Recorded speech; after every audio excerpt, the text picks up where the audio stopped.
Realtor Ketan Agarwal హత్య case విచారణలో కీలక మలుపు చోటు చేసుకుంది. ఈ కేసులో ప్రధాన నిందితులుగా ఉన్న సియా గోయల్, చేతన్ చౌదరి మధ్య కేవలం సాధారణ పరిచయమే కాకుండా చాలా లోతైన వ్యక్తిగత సంబంధం ఉందని పోలీసులు గుర్తించారు. వీరిద్దరి మధ్య గత కొన్ని నెలల్లో వేల సార్లు ఫోన్ కాల్స్ జరగడం, హత్యకు ముందు రోజు ప్రత్యేకంగా సమావేశం కావడం వంటి అంశాలు ఇప్పుడు దర్యాప్తును కొత్త కోణంలోకి తీసుకెళ్తున్నాయి. పోలీసుల కథనం ప్రకారం నిందితుడు చేతన్ చౌదరి సియా గోయల్ అన్న సాహిల్ గోయల్ కు క్రికెట్ ద్వారా మిత్రుడు. సాహిల్ తో కలిసి చేతన్ క్రికెట్ మ్యాచ్ లో ఆడేవాడు. ఆ సమయంలో సియా తరచుగా తన సోదరుడితో పాటు మ్యాచ్లకు వెళ్లేది. అప్పుడే వారిద్దరి మధ్య తొలి పరిచయం ఏర్పడిందని పోలీసులు భావిస్తున్నారు. ఆ తర్వాత 2025 దీపావళి సందర్భంగా ఓ కామన్ ఫ్రెండ్ ఇచ్చిన పార్టీలో వీరిద్దరూ మళ్లీ కలుసుకున్నారు. అప్పటి నుంచి వీరి మధ్య సంభాషణలు, రాకపోకలు బాగా పెరిగాయి. విచారణలో భాగంగా పరిశీలించిన కాల్ డేటా రికార్డులు విస్తుపోయే నిజాలను బయటపెట్టాయి. ఈ ఏడాది జనవరి నుంచి ఇప్పటి వరకు సియా, చేతన్ మధ్య ఏకంగా 2004 ఫోన్ కాల్స్ జరిగినట్లు పోలీసులు గుర్తించారు.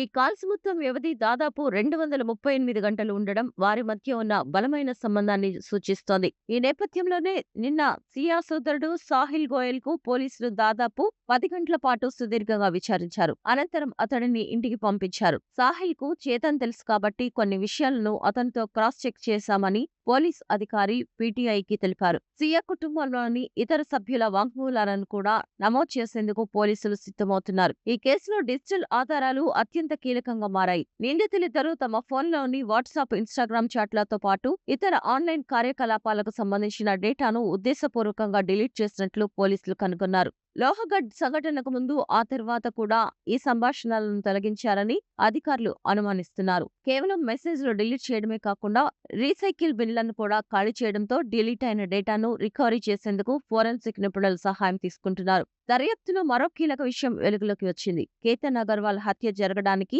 ఒకరోజు ముందు అంటే జూన్ 17న సియా, చేతన్ పూణేలోని లల్లూ నగర్ ప్రాంతంలో ఉన్న ఓ కేఫ్ లో సమావేశమైనట్లు పోలీసులు గుర్తించారు. సాయంత్రం 4:30 గంటల నుంచి 5:30 గంటల వరకు దాదాపు గంట పాటు వీరిద్దరూ అక్కడే గడిపారు. ఈ సమావేశంలోనే హత్యకు సంబంధించిన కుట్ర జరిగిందా అనే కోణంలో పోలీసులు దర్యాప్తు ముమ్మరం చేశారు. ఈ భేటీ వివరాలు, డిజిటల్ ఆధారాల విశ్లేషణతో కేసులో మరిన్ని నిజాలు బయటపడే అవకాశం ఉందని అధికారులు భావిస్తున్నారు.